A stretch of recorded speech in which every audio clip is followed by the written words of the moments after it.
Hello my dear student, welcome again to my YouTube study channel.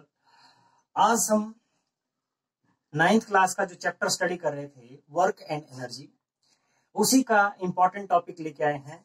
Topic का नाम है law of conservation of energy.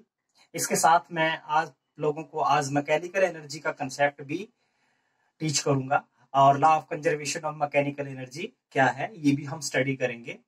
तो सबसे पहले देखिए, जिन्होंने प्रीवियस वीडियो नहीं देखे हैं, पुराने वीडियो अभी तक इस चैप्टर के नहीं देखे हैं, तो लिंक नीचे डिस्क्रिप्शन में दे रखा है 9th क्लास का वर्क एंड एनर्जी। उसमें प्लेलिस्ट में जाकर के आप सारे वीडियोस देख सकते हो। अभी तक जो 2-3 वीडियो मैंने डाले हैं इस चैप्टर के, और उससे आगे का जो आज हम करेंगे बहुत ही इंपॉर्टेंट है हमारे लिए चैप्टर, क्योंकि सेम टाइप का चैप्टर जो है हमारे +1 में भी आएगा, तो हमारे लिए इंपॉर्टेंट है।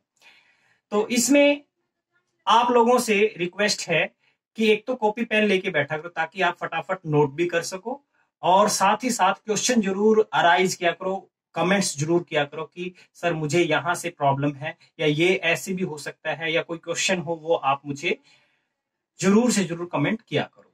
चलो हम स्टार्ट करते हैं law of conservation of energy. देखो, एक चीज याद करके चलिए, हम एनर्जी को ना तो कभी भी क्रिएट कर सकते हैं और ना ही हम एनर्जी को डिस्ट्रॉय कर सकते हैं।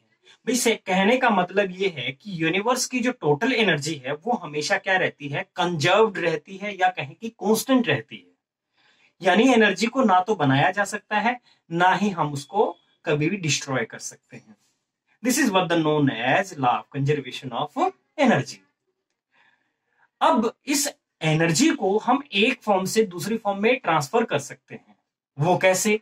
जैसे भाई हम ये मानते हैं कि सन की जो एनर्जी है, सोलर एनर्जी है, वो प्लांट को मिली, तो प्लांट ने क्या किया, फोटोसिंथेसिस करके वो ग्रो हुआ और साथ साथ उसने फल फ्रूट दिए। वो फल फ्रूट हमने खा लिए तो वो एनर्जी हमारे अंदर ट्रांसफर हो गई, ठीक है। और लेट्स सपोज हमने भाई उस एनर्जी से साइकिल को चलाया, तो हमारे अंदर जो मस्कुलर एनर्जी थी वो किस में कन्वर्ट हो गई, काइनेटिक एनर्जी ऑफ साइकिल में कन्वर्ट हो गई, ठीक है। तो इस तरीके से वन फॉर्म से अनदर फॉर्म में एनर्जी कन्वर्ट होती रहती है, ट्रांसफर होती रहती है, ठीक है। तो यही है law of conservation of energy. तो आई होप आपको कंसेप्ट क्लियर हो गया। स्टेटमेंट को अगर देखना चाहें तो देख सकते हैं। According to this law the energy can neither created nor destroyed. ना तो इसको हम क्रिएट कर सकते हैं, ना ही हम इसको डिस्ट्रॉय कर सकते हैं, but it can be transferred from one form to another, ठीक है। एक फॉर्म से अनदर फॉर्म में हम इसको ट्रांसफर कर सकते हैं, ठीक है। तो यही लॉ है, law of conservation of energy. जैसे मान लिया कि भाई हमारे पास में सन है, मैंने अभी एग्जांपल दिया, इस सन से हमें एनर्जी मिल रही है। ये सन से एनर्जी किसको मिली, प्लांट को मिली, ठीक है। प्लांट्स को एनर्जी मिली, प्लांट्स पे क्या लग गए, फ्रूट लग गए, ठीक है। प्लांट्स को कुछ फ्रूट लग गए, ये फ्रूट हो गए, ठीक है। ये फ्रूट हमने, अब ये अगर हमने खाया, ये किसी ने खा लिया, ठीक है। लेट्स सपोज ये कोई बंदा है और इस बंदे ने ये फ्रूट खा लिया, ठीक है। ये बंदे ने फ्रूट खाया तो ये एनर्जी इसके अंदर चली गई, यानी एक फॉर्म से दूसरी फॉर्म में कन्वर्ट हो रही है। अब इस बंदे ने क्या किया, मैंने कहा कि साइकिल चलाई होगी, सपोज करो ये साइकिल चला ली इसने, ठीक है। ये इसने सपोज करो भाई हमने कह दिया कि साइकिल चलाई,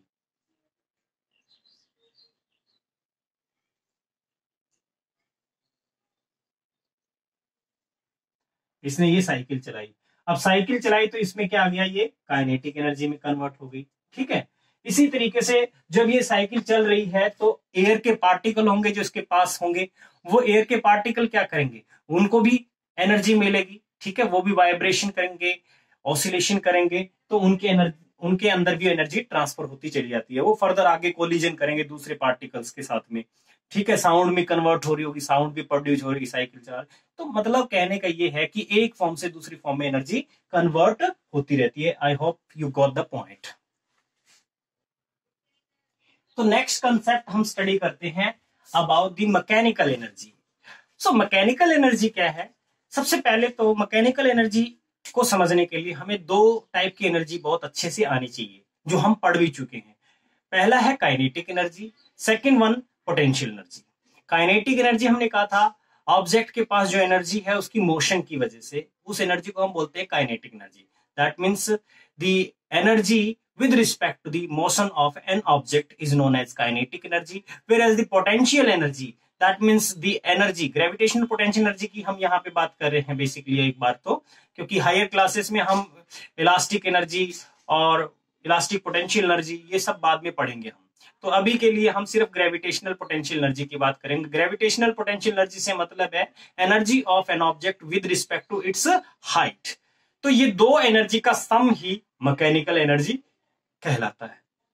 सो mechanical energy is simply the sum of kinetic energy and potential energy of any system, of a system is called mechanical energy. ठीक है, simply mechanical energy sum, it is defined as the sum of kinetic energy and potential energy of any system is known as mechanical energy. ठीक है, mechanical energy क्या है? Kinetic energy plus potential energy. Kinetic energy को के से और potential energy को you से रिप्रेजेंट करते हैं। इसको समझते हैं थोड़ा सा किस तरीके से ये सम हो रहा है। मान लिया कि मेरे पास में कोई ऑब्जेक्ट है, उसको यहां से उठा करके हमने हाइट पे थ्रो किया, ऊपर की तरफ थ्रो किया, तो एक्चुअल में क्या है, जैसे जैसे ऊपर जाएगा वैसे वैसे काइनेटिक एनर्जी उसकी कम होती चली जाएगी।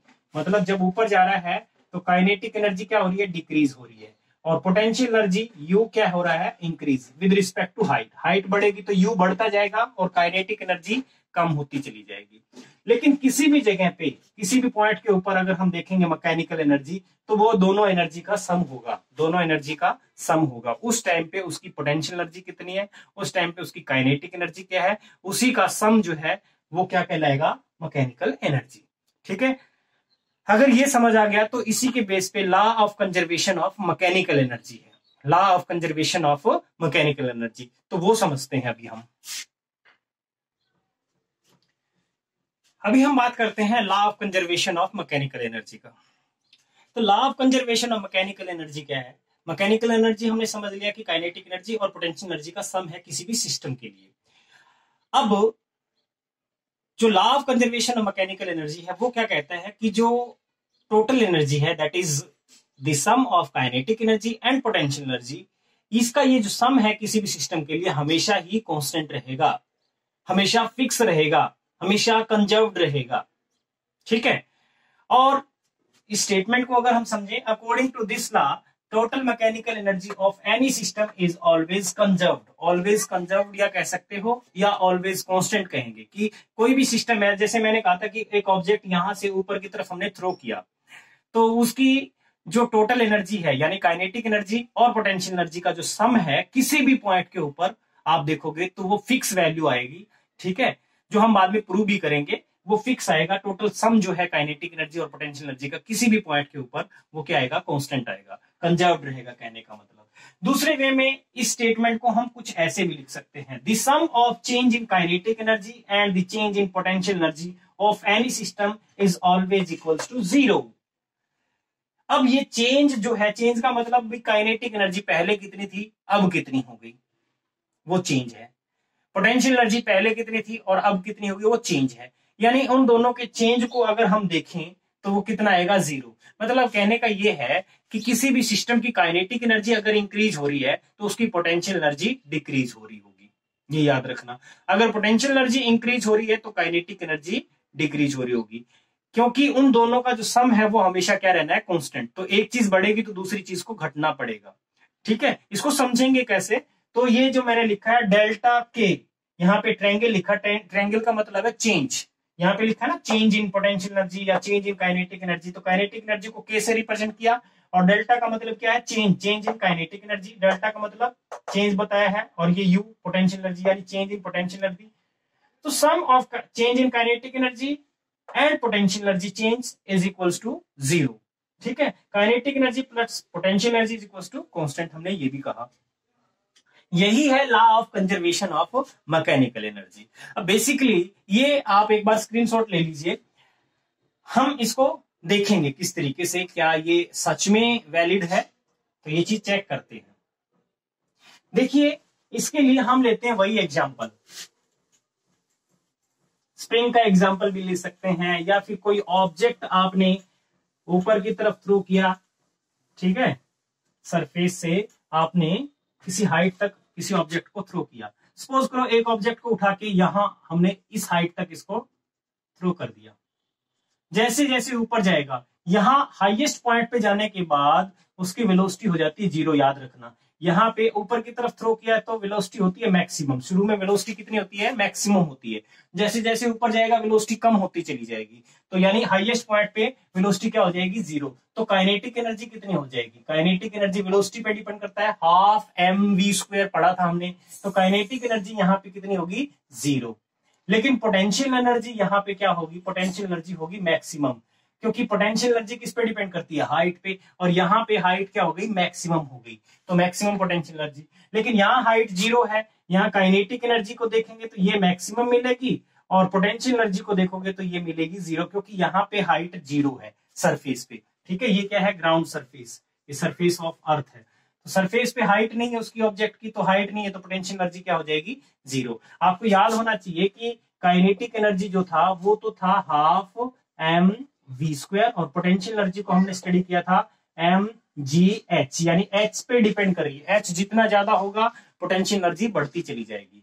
ठीक है, तो यहां जैसे जैसे हम ऊपर जा रहे हैं, देखो यहाँ पे काइनेटिक एनर्जी मैक्सिमम है, जैसे जैसे ऊपर जाएंगे काइनेटिक एनर्जी कम होती जा रही है और पोटेंशियल एनर्जी बढ़ती जा रही है। यहां आने के बाद पोटेंशियल एनर्जी होगी मैक्सिमम और काइनेटिक एनर्जी हो गई 0।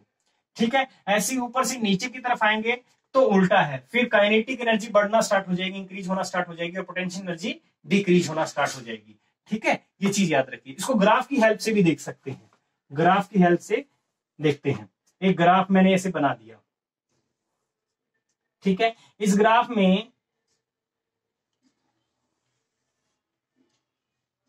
इस तरीके से बना दिया, अगर काइनेटिक एनर्जी इंक्रीज हो रही है तो पोटेंशियल एनर्जी डिक्रीज हो रही होगी। ठीक है, ये चीज इस तरीके से समझी जा सकती है। स्प्रिंग के केस में देखते हैं, एक स्प्रिंग हम लेकर के उस स्प्रिंग के केस में इसको समझते हैं। स्प्रिंग के अंदर भी काइनेटिक एनर्जी और पोटेंशियल एनर्जी का कंसेप्ट है। जैसे मान लिया कि भाई ये एक स्प्रिंग आपने बना लिया, ये स्प्रिंग है, ठीक है, ये मेन पोजीशन है, मैंने पहले बताया था मेन पोजीशन, इसको हम बोलते हैं मेन पोजीशन। ये इक्विलिब्रियम में है, इस टाइम पे रेस्ट में है ये। लेकिन जैसे ही इसको मैंने एक्सटेंड किया, यहां तक ले गया मैं इसको, इस पोजीशन से इसको यहां से लेके यहां तक मैंने शिफ्ट कर दिया। अब ऐसा करने पे होगा क्या, ऐसा करने से जो एक्सटेंड हुआ मेन पोजीशन से, ये क्या बन गई, इसकी एक्सट्रीम पोजीशन, ये बन गई एक्सट्रीम पोजीशन। याद भी होना चाहिए क्योंकि ये बार बार काम आएंगी वर्ड्स। ठीक है, तो ये बन गया एक्सट्रीम पोजीशन। तो मेन पोजीशन पे उसकी कोई वेलोसिटी नहीं थी, इसका मतलब इस टाइम पे तो वो रेस्ट में था, कोई पोटेंशियल एनर्जी नहीं थी। लेकिन जैसे जैसे मैं इसको एक्सटेंड करके यहां लेके गया तो इसकी पोटेंशियल एनर्जी यहां मैक्सिमम हो गई, यहां क्या हो गया, पोटेंशियल एनर्जी मैक्सिमम हो गई,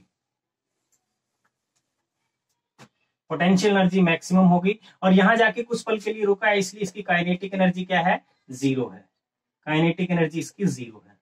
लेकिन जैसे ही आप यहां से इसको छोड़ोगे, यहां से छोड़ते ही पोटेंशियल एनर्जी कम होना स्टार्ट हो जाएगी, और यहां आके काइनेटिक एनर्जी, ये मेन पोजीशन पे काइनेटिक एनर्जी क्या होगी, मैक्सिमम होगी, यहां काइनेटिक एनर्जी हो जाएगी मैक्सिमम और पोटेंशियल एनर्जी हो जाएगी 0। ठीक है, ये याद रखना। फिर ये इधर की तरफ जाएगा, यहां तक कंप्रेस हो जाएगा कुछ इस तरीके से,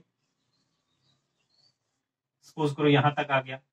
ठीक है, तो इसको ये जो कंप्रेशन हुआ इधर, ये भी एक्सट्रीम पोजीशन ही है, ये भी क्या इसकी एक्सट्रीम पोजीशन। ओके, तो मेन पोजीशन और एक्सट्रीम पोजीशन के बीच में ये ऑसिलेट करना स्टार्ट करेगा, तो यहां पे उसकी फिर पोटेंशियल एनर्जी क्या हो जाएगी, मैक्सिमम हो जाएगी, और काइनेटिक एनर्जी यहां हो जाएगी 0। फिर मेन पोजीशन पे आएगा तो काइनेटिक एनर्जी मैक्सिमम और पोटेंशियल एनर्जी 0। तो कहने का मतलब एक एनर्जी बढ़ रही है और दूसरी घट रही है। ठीक है, तो इसके अंदर भी ग्राफ अगर हम बनाना चाहें तो कुछ ऐसे बनाया जा सकता है, जैसे मान लिया कि भाई मैं मेन पोजीशन और एक्सट्रीम पोजीशन की कंसेप्ट से ही समझाता हूं आप लोगों को। ये है मेन पोजीशन, इधर हो गया मान लिया एक्सट्रीम पोजीशन। ठीक है, इधर भी होगी एक एक्सट्रीम पोजीशन। अब क्या है, मेन पोजीशन पे कौन सी एनर्जी ज्यादा है, काइनेटिक एनर्जी। तो ये मेन पोजीशन पे काइनेटिक एनर्जी हो गई ज्यादा, ये बढ़ा दी, काइनेटिक एनर्जी ज्यादा हो गई। ठीक है, इधर हमने क्या ले रखा है, एनर्जी, इस पे हमने एनर्जी ले रखा है। तो मेन पोजीशन पे काइनेटिक एनर्जी ज्यादा है, काइनेटिक एनर्जी का ग्राफ बनाया। और पोटेंशियल एनर्जी है 0, तो पोटेंशियल एनर्जी एक्सट्रीम पोजीशन पे ज्यादा होती है। ठीक है, इसको ऐसे बना सकते हैं हम।